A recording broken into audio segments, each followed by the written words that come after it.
caros diáconos, irmãos e irmãs, festa da Divina Misericórdia, desejo de Jesus, revelação de Jesus à sua serva Santa Faustina, uma jovem freira nascida na Polônia, que se consagrou a Deus e viveu uma mística, uma profunda intimidade com Jesus. E Jesus aparece a Santa Faustina para fazer dela uma apóstola da misericórdia, uma anunciadora, alguém escolhida para comunicar no século XX, um século marcado por duas grandes guerras mundiais. E em meio a esse período de guerra, surge no mundo, na igreja, a Santa Faustina, para falar não uma mensagem nova, para fazer-nos recordar a mensagem do Evangelho, que o amor de Deus é para sempre, e aquilo que nós cantamos já no Salmo responsorial: eterna é a sua misericórdia. Santa Faustina viveu muito pouco, apenas 33 anos, mas deixou marcas, porque doou a sua vida a Jesus, porque soube escutar a voz de Deus no seu coração, deixou para nós um grande legado. Jesus falava com Santa Faustina, a imagem do Cristo misericordioso é a própria imagem que Santa Faustina via nas aparições de Jesus para ela. E Jesus mesmo pediu a Santa Faustina: pinte com um pincel a minha imagem, a imagem que você vê, para que sejam venerada. Olha o que Jesus está dizendo. Ele mesmo manda fazer o desenho dele, da visão que Santa Faustina tinha, para ser venerada. Logo, Jesus está dizendo para cada um de nós que a veneração a um sinal, a um símbolo, a uma imagem, não é pecado. Veneração.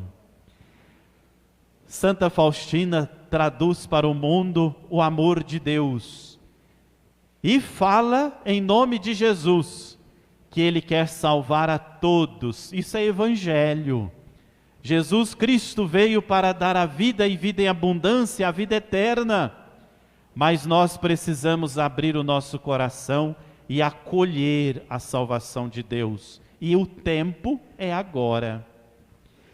Depois que Santa Faustina morre e vai para o céu, no ano de 1939, apenas com 33 anos, os escritos de Santa Faustina ficam um pouco esquecidos. São enviados ao Vaticano para serem analisados, e a própria Igreja, por uma interpretação naquele momento errada dos escritos de Santa Faustina, proíbe a divulgação daquilo que Santa Faustina escreveu no seu diário espiritual. Então, por algum tempo, era proibido vender o livro do diário espiritual de Santa Faustina. E aí é que surge uma figura, olha o caminho de Deus. Os homens enganam, mas Deus não. O bispo, o arcebispo da Polônia, quem era? Karol Wojtyła, aquele que seria o Papa João Paulo II. Então ele, como polonês, assim como a Santa Faustina, ele começa a ler os escritos desta jovem freira, e ele vai reintroduzindo na igreja, vai recolocando na igreja o que deixou escrito Santa Faustina, até que a igreja revê a sua posição com relação aos escritos de Santa Faustina e reabilita a devoção, então, à Divina Misericórdia. Deus sempre por trás de todas as coisas que acontecem na igreja. Agora veja a mão de Deus, a providência divina. João Paulo II, Karol Wojtyła, era o arcebispo da Polônia, ainda nem era cardeal. Depois se torna cardeal. E mais adiante é eleito Papa. Olha como que Deus vai conduzindo as coisas e a história da nossa vida. Isso é para aumentar a nossa fé, meus irmãos. Saber que a misericórdia de Deus, de fato, está por trás de todos os acontecimentos. Karol Wojtyła não sabia que ia ser Papa. Ninguém fica almejando carreirismo. Ele queria ser de Deus, como sempre foi. Um homem de Deus, alguém que se esforçou para viver bem a sua vida. Antes de ser Papa, foi criança, foi jovem, foi um bom aluno, foi um bom seminarista, foi um bom padre, foi um bom bispo, foi um bom cardeal e também se tornou um bom Papa, porque a nossa vida é uma construção. Nós não estamos prontos, vamos cada dia nos tornando pessoas melhores. Depois, ele é eleito Papa, se escolhe o nome de João Paulo II e tem a oportunidade de divulgar a Divina Misericórdia. Ele beatifica a irmã Faustina, ele canoniza Santa Faustina no ano de 2000, no grande jubileu do ano 2000. Portanto, neste mês de abril, estamos completando 21 anos da canonização da irmã Faustina, a apóstola, a secretária de Jesus, para falar ao mundo da Divina Misericórdia. São João Paulo II é aquele que institui a festa da misericórdia. Mas a festa da misericórdia foi escolhida por Jesus, o dia foi escolhido por Jesus. Ele pediu a Santa Faustina: quero que a festa da misericórdia seja celebrada no primeiro domingo depois da Páscoa, ou seja, o segundo domingo da Páscoa. Nosso Senhor providencia tudo e ainda confirma no céu a ação, a vida, a liturgia da igreja. Por que será que Jesus escolhe o segundo domingo depois da Páscoa? Primeiro, porque apenas tínhamos celebrado a Semana Santa, a Sexta-feira da Paixão, memória da misericórdia maior do Cristo. Mas talvez Nosso Senhor escolheu por causa dos textos bíblicos que se lê no segundo domingo da Páscoa. E os textos bíblicos, meus irmãos e minhas irmãs, já existe na liturgia, escolhido, proposto há milênios na igreja. Então vejam como a mão de Deus conduz tudo. O Papa João Paulo II apenas confirma o que Jesus pediu, e está certo ele, porque a igreja existe para confirmar a vontade de Jesus, para fazer o que Jesus pede. Só para isso existe a igreja. E aí nós estamos celebrando a festa da misericórdia, que também Jesus pediu a Santa Faustina: não seja uma devoção privada, pessoal, seja uma devoção espalhada pelo mundo inteiro. Ainda cabe a mim e a você a falar para o mundo inteiro da misericórdia de Deus. Primeiro anunciemos a misericórdia, porque ela salva, porque ela constrói a pessoa, porque ela liberta, porque perdoa. Mas também aos que renegam acolher a misericórdia e o perdão, não podemos deixar, como Santa Faustina deixa muito claro nas aparições que Jesus faz a ela, a justiça de Deus. Queridos irmãos e irmãs, onde nós encontramos a misericórdia? Nas leituras que nós ouvimos nessa noite. A primeira leitura dos Atos dos Apóstolos fala das primeiras comunidades dos discípulos. Como que era bonito, né? Os irmãos, os cristãos viviam em harmonia, tinham tudo em comum. A misericórdia da partilha, a misericórdia em querer o bem do outro, a misericórdia de não deixar ninguém passar necessidade. Ainda nós vivemos assim como os primeiros cristãos. Quanta solidariedade na igreja, quanta bondade no coração de todos os cristãos católicos. Pelo mundo inteiro, se nós fôssemos escrever todas as obras de caridade realizadas pela igreja, que somos todos nós, sempre, em todos os momentos, mas sobretudo agora, nesse período tão recente da pandemia, quantas famílias socorridas, quantas cestas básicas, quantos orfanatos, quantos asilos, quantos hospitais, partilha dos cristãos, generosidade de todo mundo, a misericórdia de Deus na sua ação pastoral como dizimista. Hoje é domingo do dízimo, é viver como os primeiros cristãos, na luz do ressuscitado fazer o bem. Isso é a característica de uma igreja misericordiosa, que não se fecha, que não tem um coração fechado no egoísmo, mas que tem o coração aberto para o irmão, para a pessoa que precisa, e às vezes em algumas situações precisam mais do que nós. Continuemos fazendo e praticando as obras de misericórdia. As obras de misericórdia da igreja. Visita os enfermos, abençoa, cuida, reza uns pelos outros, sepulta os defuntos, reza pelas almas do purgatório. As obras de misericórdia é fazer o que faziam os primeiros cristãos, porque foi isso que Jesus ensinou. Se nós não fazemos isso, não sobra nada de cristianismo. A misericórdia na segunda leitura fala do batismo, fala dos mandamentos. É a misericórdia de Deus que nos acolheu como discípulos dele. Obrigado, Senhor, pelo nosso batismo. Obrigado pelo sangue derramado na cruz. Obrigado porque nós somos cristãos, fruto da misericórdia. Não é porque somos melhores, é porque somos amados. E respondemos ao amor de Deus. Deus ama todo mundo. Deus não amou mais João Paulo II, Deus não amou mais Santa Faustina, Deus não amou mais Nossa Senhora, não. Deus ama São João Paulo II como ama você, Deus amou Santa Faustina como te ama, Deus ama Nossa Senhora como ama você.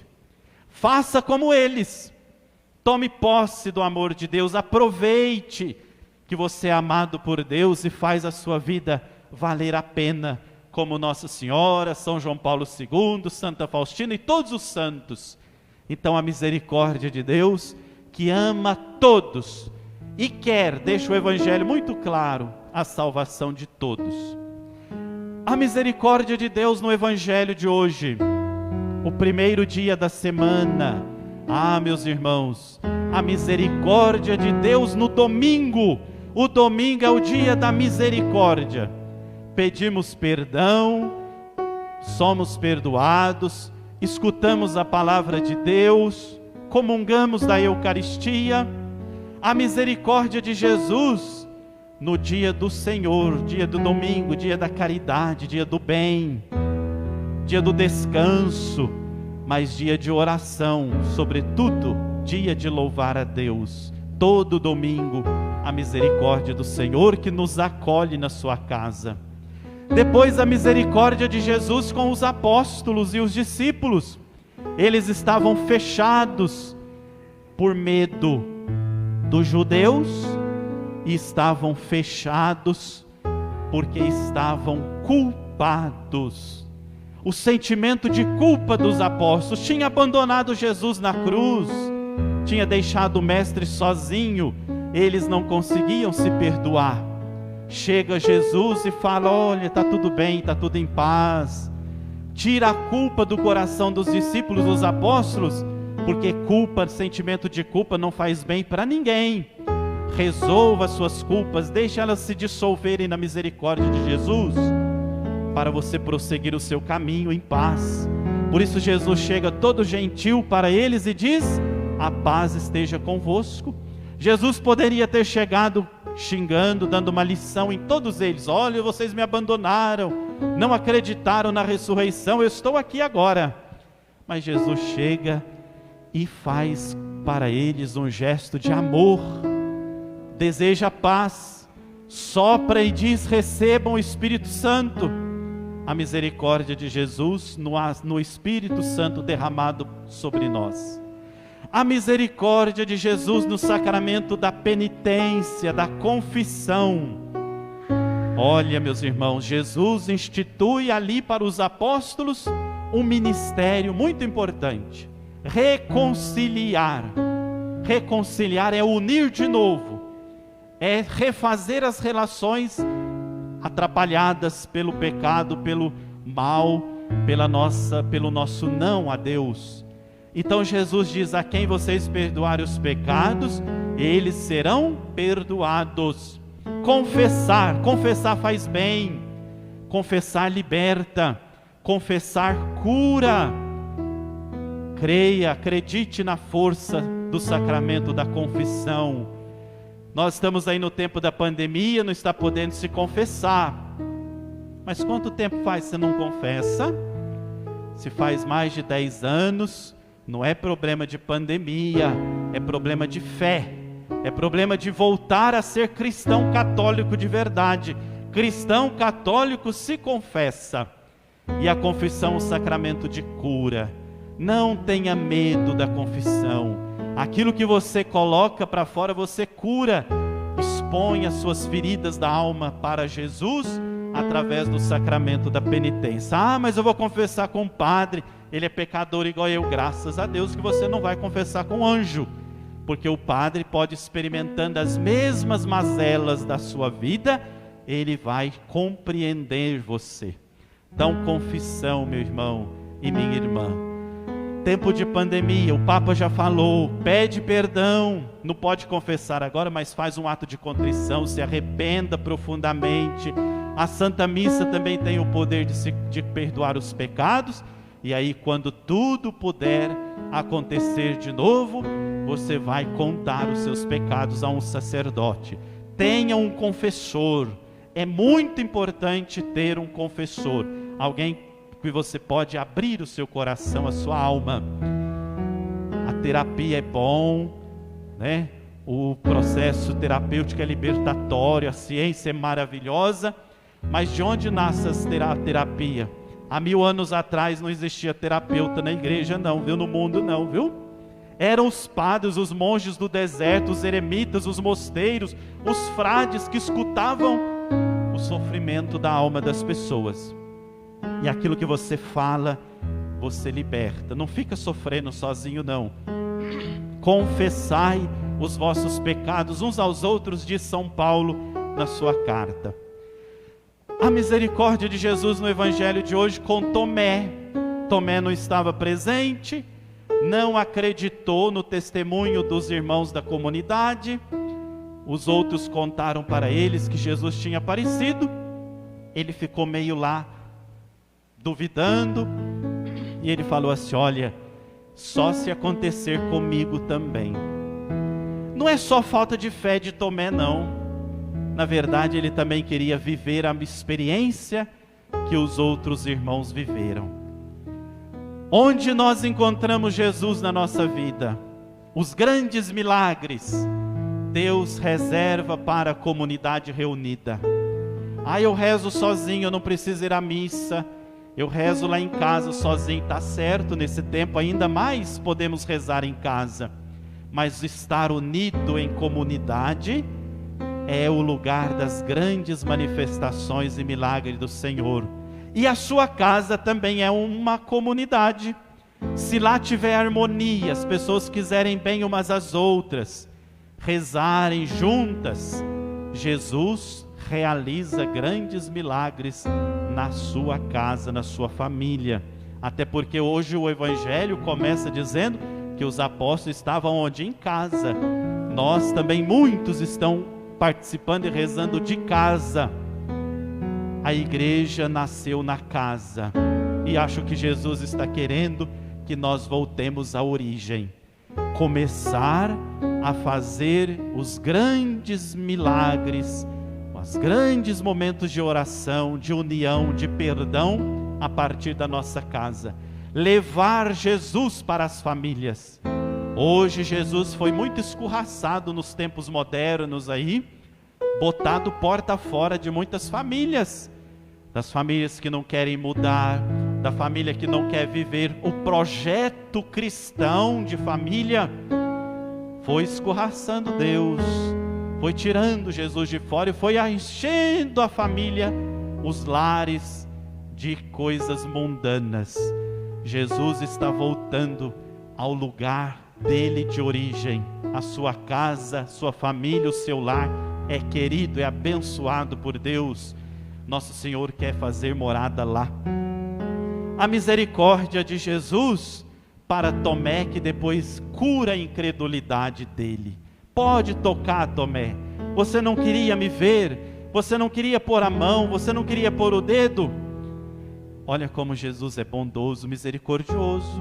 Ele compreende que a gente é fraco demais e Ele vai abrindo o coração para nos curar. Como é bom ter Jesus na vida nossa, experimentar a misericórdia do Senhor. Mas depois a misericórdia de Jesus fala firme com Tomé. Jesus não falou com Tomé: ô bonitinho, você só acreditou porque você viu. Não pode ser assim, Tomé. Não, Jesus falou, foi firme, como às vezes fala firme com cada um de nós, porque o amor exige um pouco de firmeza. E aí Jesus fala para Tomé: você acreditou porque viu. Acredite sem ver, acredite pela fé, acredite com a alma e com o coração.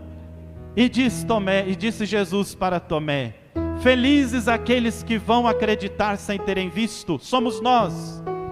Não vimos o Senhor ressuscitado fisicamente, não teremos a graça neste mundo de tocar nas chagas de Cristo. Alguns tiveram, Santa Faustina teve, nós só lá no céu. Mas mesmo sem ver Jesus, nós sentimos o amor de Jesus. Ele está presente aqui agora. Por isso faz sentido tudo isso que nós estamos celebrando. A misericórdia de Jesus está presente em todos os momentos da nossa vida. Por isso, todo dia, quando você acordar, diga assim: Jesus, eu confio em vós. Aconteça o que acontecer, Jesus, eu confio em vós.